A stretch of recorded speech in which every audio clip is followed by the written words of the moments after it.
5월 4일 수요일장 마감됐습니다. 지금부터는 종목별로 자세히 알아보는 시간, 이 종목이 수상하다 고엔스탑에서 금요일장 대비 전략 세워보도록 하겠습니다. 오늘은 MBN골드 이가람 매니저님과 함께하겠습니다. 매니저님 안녕하세요. 네, 안녕하세요. 네, 오늘도 이가람 매니저님과 활기차게 시작해보도록 할 텐데요. 오늘 마지막 순서로 시청자 여러분들의 종목 상담 도와드리도록 하겠습니다. 지금 매일경제TV 유튜브 채널 들어오셔서요. 고민되셨던 종목명과 매수가 비중 남겨주시면 종목 상담 도와드리도록 하겠습니다. 오늘 먼저 매니저님, 내일은 또 휴장이잖아요. 아, 그렇죠. 네, 또 휴장에 어린이날이 기다리고 있는데 네. 또 중요한 이벤트도 기다리고 있죠. 네, 그렇죠. 네, 그렇다면 오늘 시장에서는 어떤 주요 포인트들이 있었을지 오늘 시장 주요 포인트부터 정리하고 넘어가도록 하겠습니다. 네, 일단 내일 새벽에 FOMC가 기다리고 있습니다.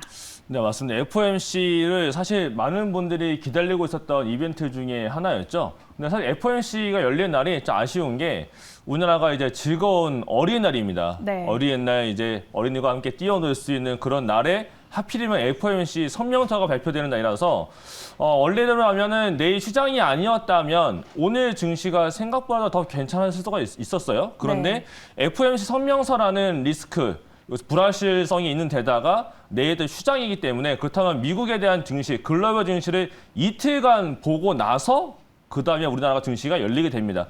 이런 리스크가 있기 때문에 지금 어떻게 흘러갈지 아무도 모른다에 대한 관점이 들어가다 보니까 휴일에 대한 리스크 회피를 위해서 오늘은 매수세가 많이 없었고요. 대부분이 좀 매도세가 많았던 이유지 않았을까 싶은데 네. 또 하나 이벤트가 있는 게요. 지금은 FOMC에만 관심을 좀 가지실 것 같아요. 근데 제가 두 번째 보게 되면 금요일 날 연준 위원 발언에 주목해야 된다라고 적어놨거든요. 이게 뭐냐면 FOMC 끝나고 난 다음에는 이제 연준 위원장, 이제 파월 연준 위원장이 성명서 발표하면서 여러 가지 인터뷰를 할 겁니다. 그에 따른 미증시의 반응이 나타날 거고, 그리고 또 목요일에 밤에서도 움직일 건데, 금요일 날 우리가 증시가 열리고 나서 그날 밤입니다. 만약에 FOMC가 잘 끝나고 아무런 일 없이 그냥 저는 잘 지나갈 걸로 예상하고 있거든요. 그렇게 되면 증시가 약간의 안도감을 하면서 안도감의 랠리가 올라갈 수는 있어요. 근데 문제가 금요일 날인 건데 연준 위원들의 코멘트가 많습니다, 이날. 네. 뭐 지금 특히 가장 매파적인 블라드 연은 총재가 이날도 강경한 발언을 할 걸로 예상이 되고 있어요. 그러면 시장에서는 이미 FOMC에서 6월 달에 75를 갈 거냐 말 거냐에 대한 관심도가 높은데 만약에 블라드 연은 총재가 금요일 날 75나 아니면 그 이상을 말을 해버리게 되면 시장은 또 한 번 또 불안감을 가질 수 있는 그런 상태이기 때문에 FOMC가 끝났다라고 해서 안도감을 가지시기보다 금요일에 이어 대란 이런 부분들하고요. 5월 11일 날 같은 경우는 미국의 4월 소비자 물가지수 발표가 있습니다. 그러면 거기까지 확인을 해야 아마 진짜로 시장의 방향성이 나타날 가능성이 더 높기 때문에 시장은 방향성보다는 계속적으로 변동성 장세로 이해를 하시면서 종목별 대응을 보시면 가장 좋은데요. 그럼 종목별 장세 볼 때 테마주를 볼 것이냐 아니면 제가 적어놓은 것처럼 실적 기대 종목에 대해서 볼 것이냐를 선택하시면 됩니다. 모든 포트에다가 실적주와 테마 종목을 다 담을 수가 없잖아요. 저희가 막 진짜 뭐 다른 사람처럼 아니면 일론 머스크처럼 55억 원을 가지고 있다든지 엄청난 자산가가 아니기 때문에 실적에 대해 관심 많으신 분들은 실적들 위주로 담아 놓으시고 만약에 시장이 밀린다면은 실적 발표를 기다리면서 더 담는 그런 분할 매수 관점 보시면 더 좋은데 테마성만 보시는 분들은 요즘 같은 때는 원나잇으로 하루 이틀 넘기는 것보다 그날 처리하는 빠른 단타가 나타나기 때문에요. 테마 종목을 보시는 분 조금 빠른 매매 보시고 빠른 매매가 어렵다 하시는 분들은 제가 이따가도 설명 하나 드릴 거지만 그 외에도 실적에 대한 종목들 요즘에도 또 실적 잘 나오게 되면 어저께 같은 경우도 TYM 올라가신 거 보셨죠? 실적의 서프라이즈만 제대로 보여주게 되면 이만큼 수급이 쏠리는 장세이기 때문에 지금 불안한 장세에서는 조금 더 실적 기대감이 있는 종목에 집중을 해보시면 FOMC 이후의 전략까지도 잘 세우시면서 분명히 큰 손실보다는 큰 수익을 낼 수 있는 장세가 나타나지 않을까 이렇게 말씀을 드리겠습니다. 네, 이번 주 마지막 시장인 금요일에 또 FOMC 이후에 어떻게 대응하면 좋을지, 금요일 시장에서는 어떤 종목을 선택하면 좋을지 금요일 시장 공략주도 바로 알아보도록 하겠습니다. 먼저 키워드부터 열어볼게요. 키워드는 환율 효과에 따른 실적 기대, 무슨 뜻일까요? 최근에 현대차랑 네. 기아나 수출을 잘하고 있는 기업들을 보게 되면요.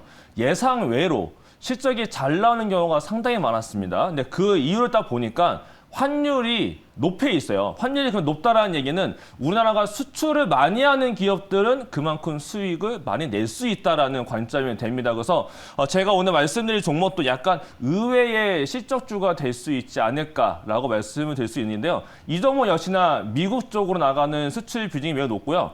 미국 향에 대한 매출 비중이 10%가 넘어가는 기업이고 앞으로 미국 기업들뿐만 아니고 앞으로 연례 시장 안에서 뭔가 핵심적인 종목이 될 가능성이 매우 높은 기업이 되겠습니다. 네, 그러면 어떤 종목일지 바로 종목명 공개해 보도록 하겠습니다. 네, 종목명은 진성TEC네요. 최근 들어서 진성TEC가 아래로부터 좀 많이 올라오고 있는 모습도 있고요. 최근에 뭐 재건 테마, 5월 9일 날 이제 과연 전쟁이 끝날지 안 끝날지는 아직 모릅니다. 하지만 시장에서는 우려감도 있지만 전쟁이 끝날 거라는 기대감도 있어요. 그러다 보니까 재건 테마가 많이 활성화가 되고 있는데 그 재건 테마 안에서 보게 되면은 영업이익이 적자인 회사들이 테마성을 세게 올라가지고 있고요. 그 아래에서 차분히 올라가고 있는 종목들이 뭐 대창단조나 DY파워, 그다음에 진성TEC 이런 종목들이거든요. 근데 이런 종목들이 올라가는 이유가 일단 영업이익이 잘 나옵니다. 그리고 앞으로 성장성으로 봤을 때 조금 더 올라갈 수 있는 성장의 가능성이 매우 높아지고 있고 특히 진성TEC 같은 경우에는 미국향 건설기계 부품 수출에 대한 부분이 있는 건데요. 캐터필라, 여기 아래 제가 적어놨는데 주요 매출처에 캐터필라가 있고 일본의 히다치가 있고요. 국내에서는 현대두산 인프라코어가 있습니다. 근데 가장 중요한 건 일본과 우리나라보다 미국의 캐터필라예요. 왜냐하면 이 진성TEC는 미국의 캐터필라하고 연동돼서 움직이는 모습이 굉장히 많습니다. 그리고 연동성과 이게 지금 업황에 대한 거를 따라가는 부분이 있는 건데 왜 그러냐면 요 캐터필라, 건설기가 같은 경우는 중장비입니다. 그 중장비면 아래 바퀴가 돌아가는 게 있죠. 자동차 바퀴는 동그랗지만 중장기 바퀴는 긴 형태로 해서 이렇게 철제가 돌아갑니다. 근데 여기 안에서 이 철제가 돌아가게 하려면은 롤러가 필요하겠죠. 근데 그 롤러가 보통 한 대당 6개에서 8개가 필요합니다. 그게 하부에 들어가 있고요. 위에 보통 2-3개 들어가는 게 윗상부에 들어갑니다. 근데 진성TEC가 집중하고 있는 부분은 하부예요. 하부에 들어가는 게 롤러가 있는데 그게 6개, 8개가 들어갑니다. 그렇다면 이건 대수가 점점 많아질 수 있다는 내용이 되는 건데요. 이렇게 캐터필라에서만 매출 나타나는 게 비중이 10%, 일본도 10% 이상 나타나고 있어서 앞으로 뭔가 더 수출이 잘 된다면 진짜 만약에 이번에 환율 효과 때문에라도 단기적으로 실적에 대한 기대감도 나타날 수가 있겠고요. 실제로 캐터필라가 이번에 실적 발표를 했는데 컨센서스를 상회했습니다. 그리고 미국 언론사 찾아보시면 아실 텐데요. 캐터필라에 대한 전망을 굉장히 좋게 보고 있어요. 그렇다는 얘기는 앞으로 우크라이나 전쟁이 끝나게 되면 이쪽으로 미국에서의 뭔가 지원, 인도적 지원이 들어가기 시작하고 중장비에 대한 지원이 들어가기 시작하게 되면 가장 먼저 들어갈 게 제가 봤을 때는 캐터필라입니다.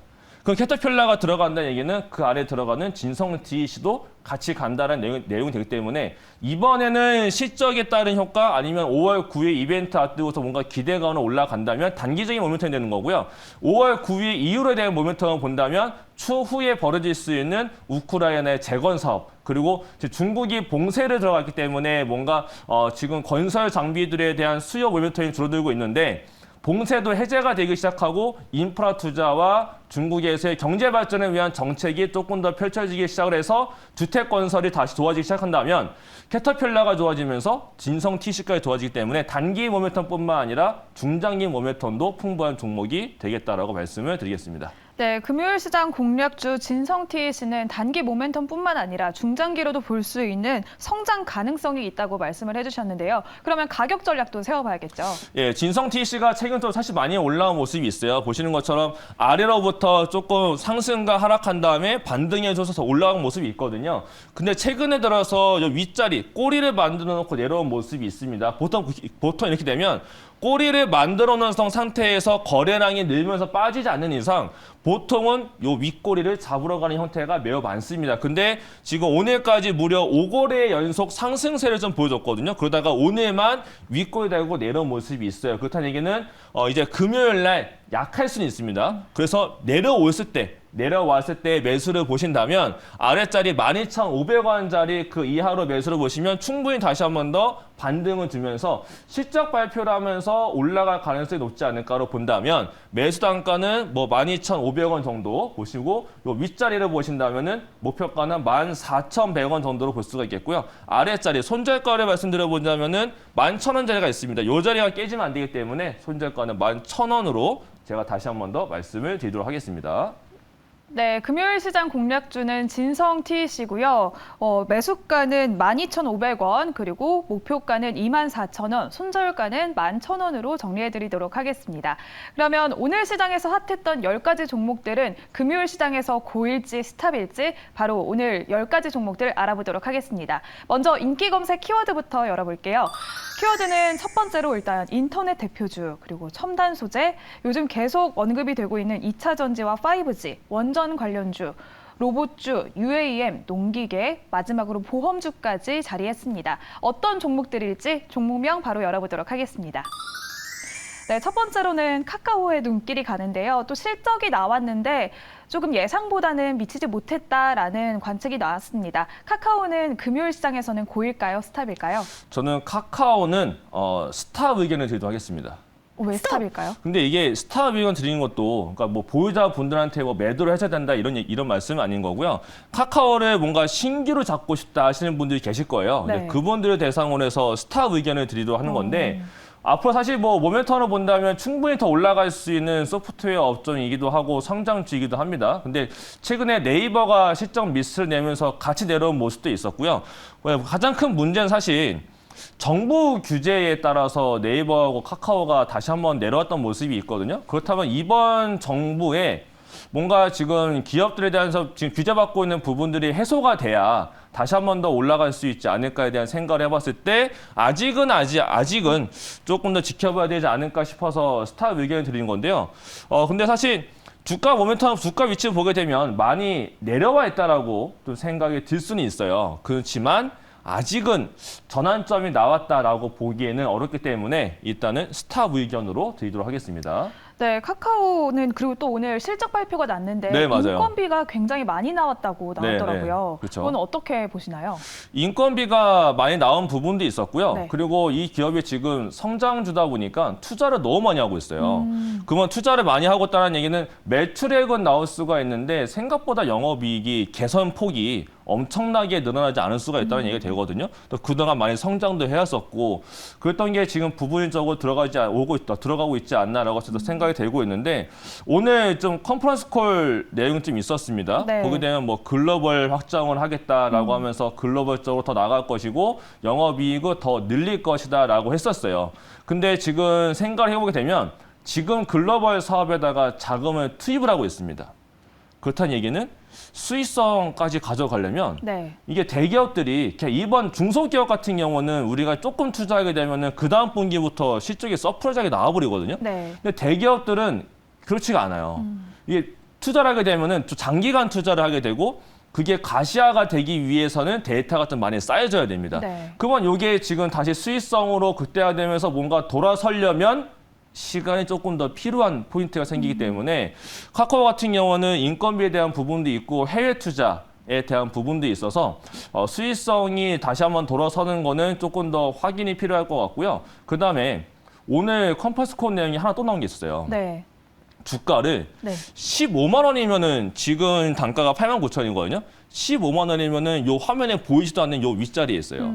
근데 컴퍼스콘 내용에서 15만 원 주가 회복에 대한 코멘트가 있었거든요. 거의 2배 가까운. 예, 그렇죠. 네. 지금 그러면은 뭐 회사 내부자 봤을 때는 그럼 지금 무조건 다 사야 되는 거 아니냐라는 생각이 들 정도로 네. 그렇게 멘트 쳤는데 내 내용을 더 들어보니까 그러면 15만 원까지 제시했던 부분은 이전부터 나왔던 내용이었어요. 그러면 15만 원까지 과연 어떻게 할 것이냐, 요 내용이 중요한 거잖아요. 네. 근데 원래는 좌사주 매입을 통해서 뭔가 주가를 올리든지 뭔가 주가 모멘텀이 필요한데 그 주가 매입, 좌사주 매입에 대한 부분도 좀 쉽지 않다라고 합니다. 그래서 요거 15만 원에 대한 부분들은 얘기를 하기를 조금 전에 말씀드렸던 것처럼 글로벌 확장을 하면서 수익성 개선을 좀 시켜주기 시작을 하게 되면 결국엔 주가가 그거를 다 인식을 하면서 15만 원까지 올라갈 수 있지 않겠느냐 이런 식으로 멘트를 했기 때문에 뭔가 기대했던 부분이 좀 사라진 부분도 있는 거죠. 그래서 카카오가 생각보다 오늘 강하게 올라가지 못하고 내려왔던 부분들이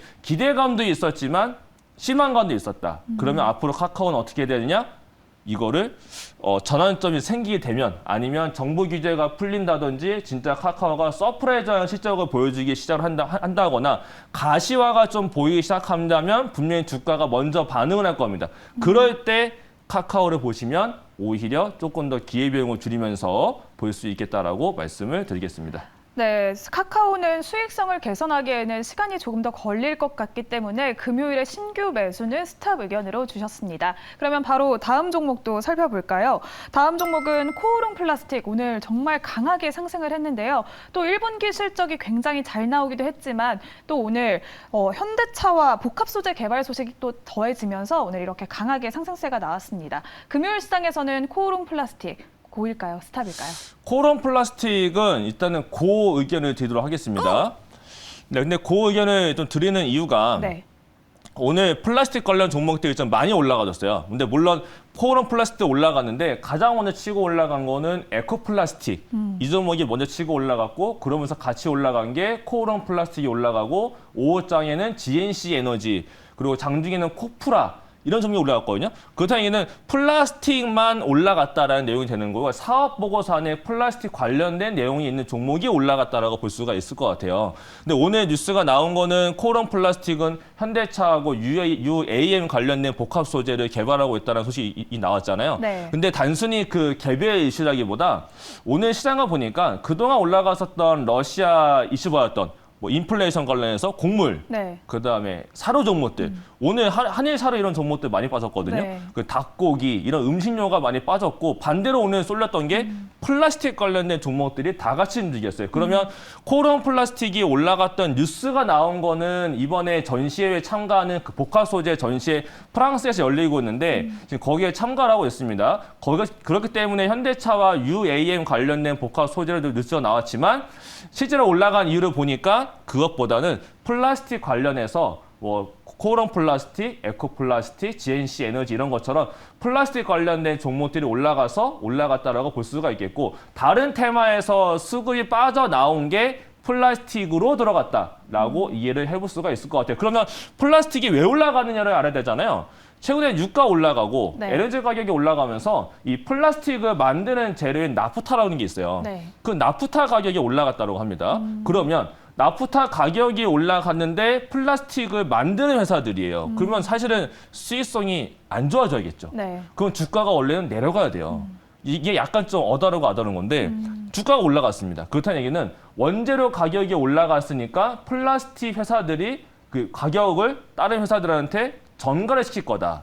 그렇게 되면 수익성이 좋아지는 거잖아요. 그 네. 상태에서 원재료 가격이 떨어지게 되면 마진은 더 커지게 되는 겁니다. 이런 효과가 기대가 되기 때문에 플라스틱이 올라간 거라서 그 코오롱 플라스틱은 오늘 실적 발표를 했죠. 네. 조금 전에 잘 나왔다고 말씀하셨는데 잘 나오긴 했습니다. 근데 컨센 대비를 봤을 때는 영업이익이 예상치보다 안 나왔어요. 그래서 오늘 약간 윗골이 달고 내려온 모습이 있었습니다. 근데 에코플라스틱이 상한가 마감을 했죠. 그럼 에코플라스틱이 금요일 날 한 번 더 올라가 준다든지 아니면 금요일 날도 시장이 오늘처럼 안 좋아버리면 다시 한 번 더 오늘 강세에 쏠렸었던 플라스틱 테마가 올라갈 수 있다. 그 단기적인 모멘텀을 봤을 때 조금 더 올라갈 수 있기 때문에 코오롱 플라스틱은 제가 그 의견을 드리도록 하겠습니다. 네, 코오롱 플라스틱은 테마 수급이 옮겨간 것이다라는 의견을 주셨는데요. 네, 맞아요. 그러면 오늘 또 현대차와 이렇게 복합 소재 개발 소식도 나왔잖아요. 수소차나 아니면 UAM 모멘텀은 시기상조라고 봐야 될까요? 그게 수소차 같은 경우에는 네. 사실 그러니까 우리나라 정부로만 봤을 때는 원래는 뭔가 현대차랑 엮어가지고 엄청나게 수소차를 밀 것처럼 했는데 현대차가 좀 포기한 부분이 좀 생겼습니다. 그리고 정권도 이제 바뀌면서 수소차보다는 말 그대로 수소 경제, 수소 에너지 관련 쪽으로 몰고 있다 보니까 자동차 관련 쪽은 조금 지켜봐야 될 것 같고요. 그 외에 UAM 같은 경우에는 이게 생각보다 상용화가 좀 빨리 될 가능성이 있어 보여요. 우리나라 같은 경우는 뭐 27년, 29년 얘기를 하고 있지만 미국이나 유럽 같은 경우는 25년도면은 이미 UAM 관련해서 상용화를 할 것이다. 그리고 아직 언론 보도가 안 났는데요. 이 기업 말고 UAM 관련된 기업 중에 우리나라 코스닥 상장사 중에 하나가 미국에 가서 실제로 UAM 관련된 시증 사업을 진행을 해가지고 목표 지점에 네. 도달했다라는 그런 실험이 있었거든요. 근데 그게 아직 우리나라 언론 보도는 안 됐습니다. 네, 그런 식으로 여러 가지에 대한 실험이 나타나고 있는 게 UAM 쪽인데요. 지금 해외 쪽 같은 경우는 개발을 많이 하고 있고, 그다음에 이제 버스 전회장처럼 UAM이 올라가고 내려가고 하는 정거장이 또 있어요. 네. 근데 그 정거장을 미국도 만들고 있고 우리나라도 만들려고 하고 있습니다. 그래서 생각보다 UAM은 좀 빨리 올 수가 있는데 중요한 건 그겁니다. UAM 관련된 종목들이 지금 실적이 나올까요? 안 나올까요? 안 나오죠. 그렇죠. 네. 지금 실적이 안 나와요. 네. 그렇기 때문에 지금은 테마성인 겁니다. 지금은 단순 테마성이기 때문에 작은 종목들, 뭐 베셀이나 기산텔레콤 이런 종목들이 올라가고 있는 상황이라서 이제 그런 종목들은 만약에 밀려 내려온다면 다시 한 번 더 현대차나 다른 기업들이 UAM 관련돼서 뭔가 일정을 좀 만들어줄 겁니다. 그럴 때는 UAM을 접근이 가능하기 때문에 생각보다 시기상조라기보다 저는 조금 더 가까워지고 있다고 보고 있어서 UAM 관련된 종목들은 좀 꾸준히 스터디하신 다음에 주가가 내려왔을 때 조금 더 관심 있게 보시면 좋을 것 같습니다. 네, UAM 관련주 앞으로 좀 눈여겨보면 좋을 것 같다라는 의견으로 정리해드리도록 하겠습니다. 그러면 다음 종목 바로 알아보도록 하겠습니다. 다음 종목은 한전기술 알아볼까요? 한전기술이 이제 또 탈원전 정책이 폐기된다라는 소식에 오늘 맞아요. 이렇게 강세를 보였습니다. 금요일 시장에서는 한전기술 고일까요? 스탑일까요? 저 한전기술은 고 의견 드리도록 하겠습니다. 왜 고일까요? 이게 고를 외친 이유가 사실은 원전 관련 종목들이 정책 테마였잖아요. 네. 근데 다른 종목들은 오늘 세게 안 갔어요. 근데 한전기술 같은 경우는 차트를 봤을 때 지금 요렇게 딱 이어보게 되면은 지지라인 때 생겼거든요. 여기를 깨지 않고 오늘 올라갔습니다. 근데 그냥 올린 게 아니고 이거 수급 보시게 되면요. 제가 종가 확인은 못하고 들어왔는데 장중에 보니까 연기금을 비롯해서 많은 기관들이 좀 사면서 종목을 올렸어요. 그렇다는 얘기는 연기금 기관들이 뭔가 좀 보고 있는 게 있다라는 얘기는 되는 거거든요. 그러면 개별적으로 봤을 때 국내 이슈일 수도 있고 아니면 해외일 수도 있어요. 제가 봤을 때 국내 이슈로는 뉴스가 많이 엇갈립니다. 뭐 지금 건설을 더 해도 된다 아니면 하면 안 된다 이런 내용이 굉장히 많은데 해외 쪽 모멘텀을 본다면은 지금 뭐 프랑스나 영국이나 이런 나라들도 원전을 많이 지으려 하고 있는데 우리나라한테 또 많은 도움을 요청하고 있는 부분이 있어서 네. 한전기술 같은 경우는 이번에는 인수위 정책도 있지만 지금 뭐 그거 외에도 다른 이슈가 해외에서 나타날 수 있는 가능성이 있지 않을까 싶어서 한전기술은 오늘 기관들이 많이 담았기 때문에 금요일이나 아니면은 다음 주 월요일 정도까지도 상승 흐름이 좀 이어질 것 같아서 이 종목은 고 의견을 드리도록 하겠습니다. 네, 한전기술을 이렇게 원전주는 정책주로 요즘에 불리면서 네, 이렇게 그렇죠. 계속 관심을 받고 있는데요. 다음 주에는 이제 새 정부가 취임식을 앞두고 있잖아요. 정책주들은 어떻게 대응하면 좋을까요? 이 정책주들이 요거 좀 나눠서 봐야 되는데요. 이게 기관들이 아니고 저희들이 그러니까 모든 사람들이 주식시장에 참여하고 있는 사람들이 알고 있는 정책 테마는 더 이상 정책 테마가 아니에요. 그런 애들은 다 알고 있는 거기 때문에 뉴스가 나와도 이전처럼 세게 올라간다 하기보다 뉴스가 나오게 되면 단기적으로 올라갔다가 또 빠질 수가 있거든요. 그렇다는 얘기는 정책 테마 종목들은 이제 인수위가 정확하게 발표도 많이 해놔서 세부 정책이 나오기 전까지는 조금씩 흐름이 둔화가 될 가능성이 좀 있어 보입니다. 그래서 오늘도 뭐 개별 종목으로 삼부토건은 개별 매각에 대한 이슈가 있으니까 올라갔는데 다른 중소형 건설사도 밀렸고 대부분 정책 테마가 밀린 부분이 좀 있거든요. 그런 거 봤을 때는 지금 인수위에서 나타나고 있는 모두가 알고 있는 그런 정책 테마 종목들은 흐름이 조금 둔화가 될 가능성이 있는데 지금 새롭게 부각이 안 된 테마가 분명히 있을 겁니다. 그리고 인수위에서 발표가 됐지만 아직 시장에서 부각이 안 됐다거나 세부적인 정책이 나타나기 시작을 하면서 올라갈 수 있는 결국 새로운 신정부 테마가 또다시 저는 형성이 될 수 있다고 보고 있어요. 그렇다는 얘기는 지금 다들 알고 있는 그런 정책 테마, 뭐 중소형 건설, 뭐 이런 것들, 그런 종목들은 차익 실현에 대한 부분을 좀 생각을 해야 될 필요가 있을 것 같고요. 하지만 새로운 정책 테마가 뭐가 있는지는 인수위 자료가 어저께 올라온 게 있으니까요. 그것도 한번 다시 정독해 보시면서 그러면 새롭게 뭔가 세부적으로 들어갔을 때 아직 부각이 안 된 정책 테마는 뭐가 있을지 이러한 부분 생각해 보신다면 다음 정책 테마로도 또 새롭게 대응을 해볼 수 있지 않을까 싶어서 지금 정책 테마 종목들은 흐름 둔화가 있으니까 또 기관들이 담는 테마, 지금처럼 한전기술 이런 종목 예외에는 조금 조심하시면서 보시는 게 어떨까 이렇게 말씀을 드리도록 하겠습니다. 네, 앞으로 정책주는 우리가 이미 다 알고 있는 거는 흐름이 둔화될 가능성이 크기 때문에 인수위 발언을 보고 세부 정책을 조금 유심히 보시는 게 좋을 것 같다라는 의견으로 정리해드리도록 하겠습니다. 다음 종목도 바로 알아볼게요. 다음 종목은 현대해상이 올라왔는데요. 이제 FOMC를 앞두고 금리 인상 얘기 때문에 오늘 이렇게 상승 마감했습니다. 맞아요. 현대해상은 금요일 시장에서 고일까요? 스탑일까요? 저는 고 의견 드리도록 하겠습니다. 왜 고일까요? 현대해상 같은 경우에는 사실 개인 투자자분들 같은 경우는 보험주에 특히 관심이 없어요. 관심이 없는데 중요한 건 이겁니다. 주가가 올라갔어요. 엄청 올라갔거든요. 네. 그러니까 다른 분들이 정책 테마나 테마주에 관심이 있고 빠른 매매를 원하시는 분들은 사실 보험주에 관심이 없으신데 조금 좀 진중하시거나 뭔가 좀 장기 투자를 원하시는 분들은 이번에 사실 보험주가 굉장히 큰 기회였어요. 아래로부터 지금 크게 올라주고 있단 말이에요. 작년 같은 경우는 DB금융 투자가 많이 올라왔었는데 현대해상이 못 올라왔습니다. 근데 올해 올라가고 있는 거는 현대해상이랑 한화, 손해보험이 올라가고 있는데 금리 인상에 대한 부분도 분명히 있긴 합니다. FOMC 앞두고 있어서 금리가 올라가게 되고 국채 금리가 올라가고 우리나라 같은 경우도 지금 금리를 계속 올리고 있는데 특히 주담대 같은 경우에는 보험 쪽에서 지금 뭐 이자율이 엄청나요. 막 6%, 7%대까지 올라가거든요. 그렇다는 얘기는 그만큼 수익성이 좋아진다는 얘기가 돼서 종목이 올라가고 있는데요. 현대해상 같은 경우는 그러한 이슈도 있지만 실적에 대한 기대감도 있어요. 왜냐하면 실손보험이 갱신율이 3년짜리가 있고 5년짜리가 있습니다. 지난해에 DB손해보험이 많이 올라갔던 거는 손실보험 3년짜리라서 올라갔던 거고요. 현대해상은 손실보험이 5년짜리 주기로 갱신이 되는데 올해가 하나손해보험하고 현대해상이 손실보험 갱신하는 기간이에요. 그렇다는 얘기는 새롭게 갱신을 하게 되면 그만큼 수익이 또 올라갈 수가 있고 영업이익 도 올라갈 수 있는 부분이 되기 때문에 현대해상은 좀 실적주로서도 지금 약간 눌려져 있어서 뭔가 올라가는 이 룸이 짧을 것처럼 보이긴 하지만 뭔가 좀 시장이 불안정하다라고 생각이 들 때는 은행 금융주 쪽이나 보험주 쪽이 외국인들이 방어적 형태로 들어온 경우가 많거든요.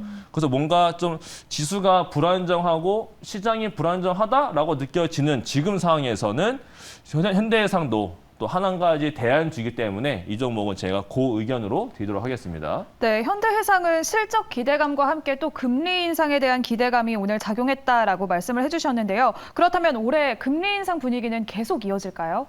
이번에 5월 달에도 금통위가 열려요.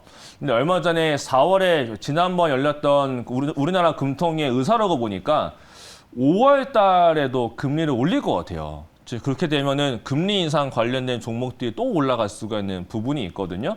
근데 금리가 올라가게 되면 결국엔 물론 뭐 금융주가 올라간다기보다 아마 개별적으로 모멘텀 갖고 있는 종목들만 올라갈 것 같은데 그 중에 하나가 또 현대해상이 될 수 있다라고 저는 보고 있긴 합니다. 그래서 금리가 계속 올라갈 걸로 전망이 되는 상황에서 그러면 뭐 주식은 어떻게 해야 되느냐? 뭐 주식은 그대로 그냥 원래 하시던 거 하신 대로 가시면 금리가 올라가는 기간에도 증시는 올라갔었기 때문에 그건 그대로 보시면 되겠는데 일단은 금리 같은 경우는 올해에도 아까 제가 말씀드린 것처럼 5월 달에도 한 번 더 올릴 것 같고 연말쯤 돼서 아마 한 번 더 올리지 않을까 이런 생각은 들긴 해요. 근데 이제 정권이 바뀌면서 이제 이거를 한국은행 총재하고 어떻게 협의를 할지 이제 그거에 대해서는 아직은 알 수가 없지만 4월 달에 열렸던 금통위의 의사라고 봤을 때는 조금 5월 달도 금리 인상에 대한 가능성이 보이고 연말에 한 번 더 올릴 수 있는 그런 분위기도 보이기 때문에 지금 그런 거에 대해서 뭐 대안주 그러면 뭐 어떤 게 대안주가 있을까를 보신다면 금융주 쪽도 괜찮고요. 근데 금융주 같은 경우는 이번에 좀 규제가 들어가는 게 있어서 금융주보다는 보험주 쪽으로 뭔가 금리 대안주로는 보험주 쪽으로 보면은 좋기 때문에 앞으로 보험주 쪽도 시장이 안 좋을 때는 한번 관심 있게 보시면 좋을 것 같습니다. 네, 금리 인상 분위기 속에서는 보험주를 관심 있게 지켜보면 좋을 것 같다라는 의견으로 정리해드리도록 하겠습니다. 그럼 오늘 시장에서 핫했던 10가지 종목들 금요일 시장에서는 어떨지 고엔스탑 정리해보도록 하겠습니다. 카카오와 에코프로비엠, 휴림로봇, 퍼스텍은 스탑 의견 주셨고요. 나머지 6가지 종목들은 고 의견인 점 참고해 주시기 바라겠습니다. 그러면 이제 시청자 여러분들의 종목 상담 바로 도와드리도록 하겠습니다. 이제 뒤에 올라오는 게 있을 텐데요. 첫 번째로는 한국 BNC가 올라왔습니다. 네. 매수가는 45,000원에 비중은 5%라고 하시는데요. 한국 BNC는 어떻게 대응하면 좋을지 알아보도록 하겠습니다. 자, 한국 BNC 같은 경우는 제가 잠깐 지금 상태 차트를 좀 봐야 될 것 같은데요. 지금 차트를 좀 보게 되면 한국 BNC가 지금 여기 내려와 있죠. 근데 이게 한국 BNC가 올라갔던 이유가 뭐였을까요? 뭘까요? 이게 코로나 때문에 올라간 거거든요. 코로나 치료제, 네. 백신, 치료제 이런 역할 때문에 한국 BNC가 올라갔던 건데 매수가가 45,000원이세요. 지금 단가가 10,000원도 안 되거든요. 이런 종목은요. 코로나가 한 번 더 와야 돼요. 아니면 코로나가 한 번 더 오든지 네. 아니면 새로운 코로나 그 이후에 다른 감염병이 한 번 더 오든지 뭔가 백신 관련해서 질병 관련해서 뭔가가 글로벌적으로 진짜 코로나만큼 충격을 줄 수 있는 새로운 질병이 생기지 않는 이상 한국 BNC가 올라가지는 않을 거거든요. 네. 그렇다는 얘기는 이 종목은 앞으로 적어도 한 3, 4년? 이번에 메르스가 제 기억에 아마 코로나 이전에 메르스가 한 10년 전에 아마 나왔을 거예요. 그러면은 그 주기를 본다면 10년 뒤에 올라갈 수 있는 종목이 될 수 있어서 그렇게 생각을 한다면 이 종목은 좀 많이 아프겠지만 제 생각에는 앞으로를 본다면 올라갈 가능성보다는 옆으로 그냥 기어가든지 올라가도 별로 안 올라갈 가능성이 매우 높거든요. 그래서 한국 BNC는 많이 마음이 아프시겠지만 전 이 종목은 좀 매도하시고 다른 종목으로 교체하시는 걸로 말씀을 드리도록 하겠습니다. 네, 첫 번째 한국 BNC 너무 가슴이 아프실 것 같지만 일단 교체 매매하는 의견으로 네, 정리해드리도록 하겠습니다. 그러면 바로 두 번째 종목 상담 이어가도록 하겠습니다. 두 번째는 남해화학이 올라왔는데요. 14,800원에 매수하셨고 비중은 20%라고 하십니다. 남해화학 요즘 또 남해화학 좋죠. 네, 맞아요. 핫했던 종목인데요. 맞아요, 맞습니다. 네. 굉장히 핫한 종목이죠. 14,800원에 대한 단가도 차트를 보게 되면 지금 매수 단가가 얼마 차이가 안 나는데 오늘 좀 음봉이 떨어졌습니다. 그래서 약간 불안하실 것 같아요. 근데 남해화학 같은 경우에는 지금 이 차트를 조금 더 줄여가지고 매우 작게 한번 더 보고 싶거든요.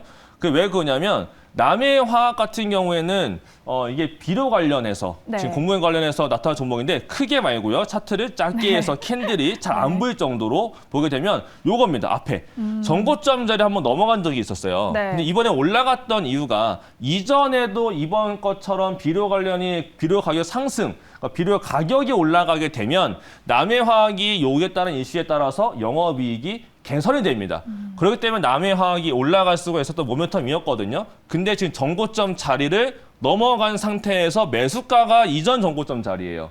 그럼 단가가 사실 조금 아쉬운 부분이 있어요. 근데 비중이 20%니까 비중을 더 늘릴 수는 없는 건데 이거는 그거 생각하시면 됩니다. 5월 9일 날을 생각하시면 돼요.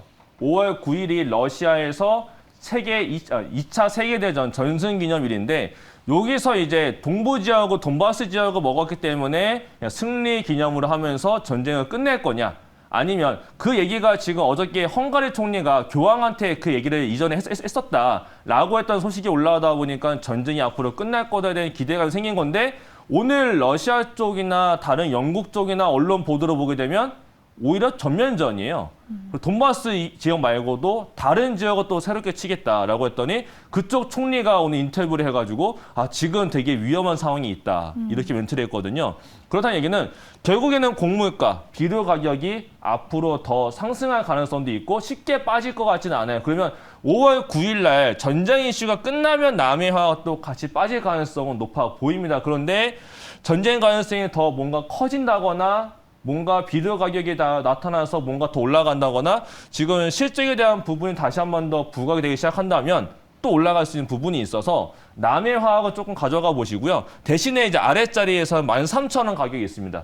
13,000원을 깨지면 안 되기 때문에 13,000원 깨지면 현금은 늘려보시고요. 위로 올라가게 되면은 매수가 위에서는 길게 보시기보다는 한 3%에서 7% 사이에서의 수익권 정리를 말씀드리도록 하겠습니다. 네, 두 번째 종목 남해화학은 앞으로 종전이 될지 또 전면전이 될지 지켜봐야 할 것 같은데요. 일단 손절 라인은 13,000원으로 잡고 조금 대응하시는 의견으로 정리해드리도록 하겠습니다.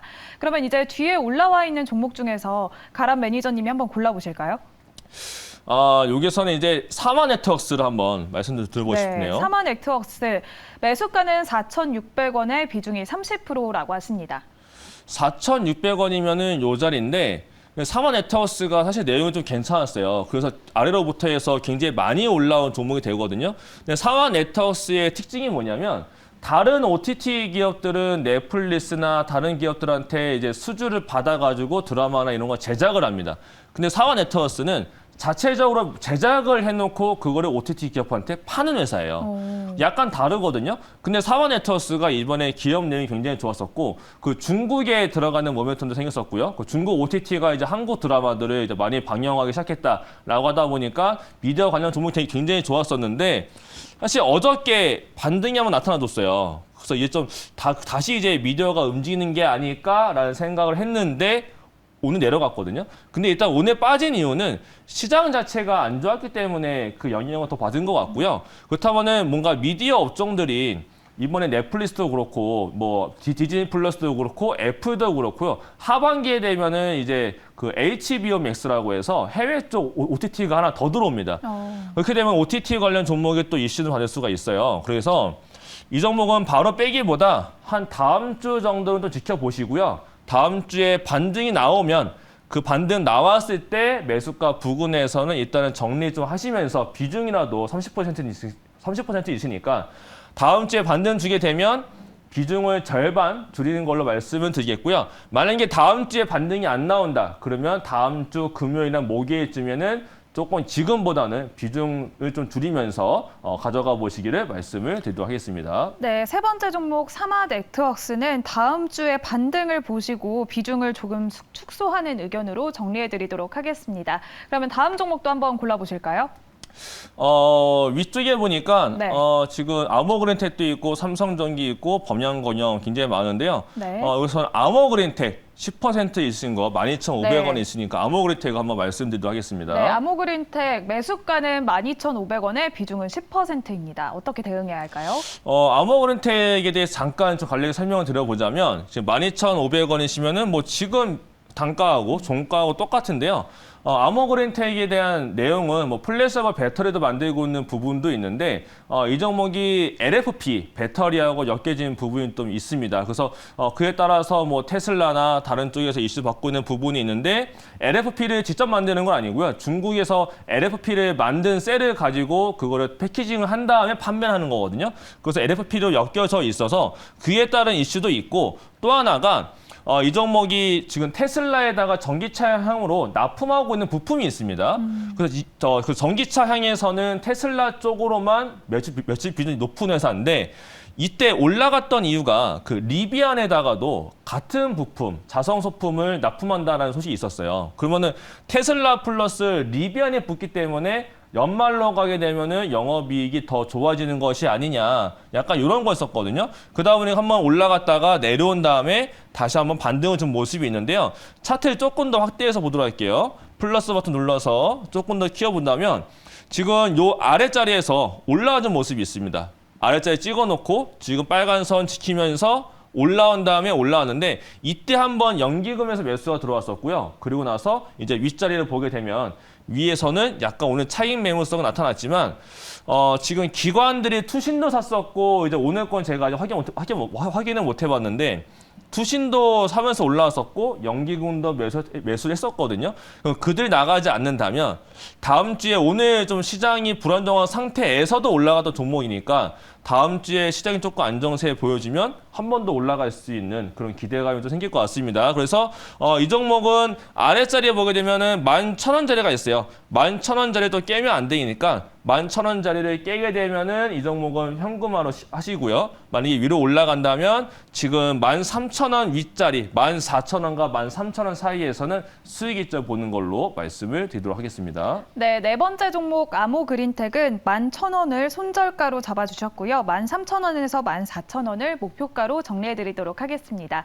그러면 다음 마지막으로 한 종목만 더 보도록 할게요. 어떤 종목 볼까요? 마지막은 CTK 보겠습니다. 네, CTK 매수가는 11,800원에 비중은 10%라고 하십니다. CTK는 어떻게 대응하면 좋을까요? 11,800원은 10%인데 이것도 차트 좀 봐야 되겠는데요. 네.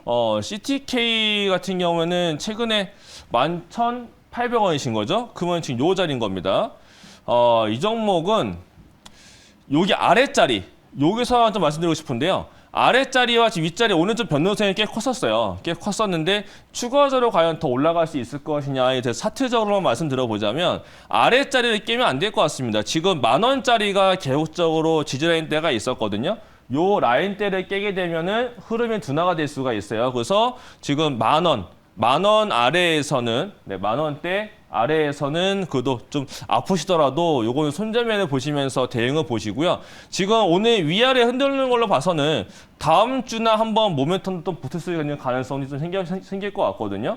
그렇기 때문에 TCK는 다음 주에 올라온다면 매수가가 하필 또 저항 자리예요.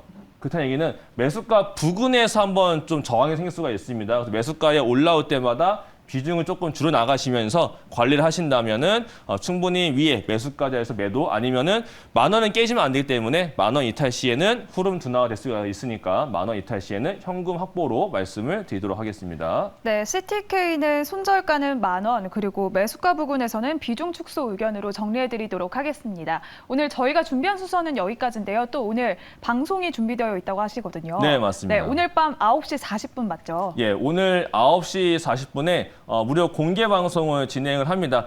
지금 FOMC 끝나고 난 다음에 시장 전략에 대해서 궁금하신 분들 많으실 것 같고요.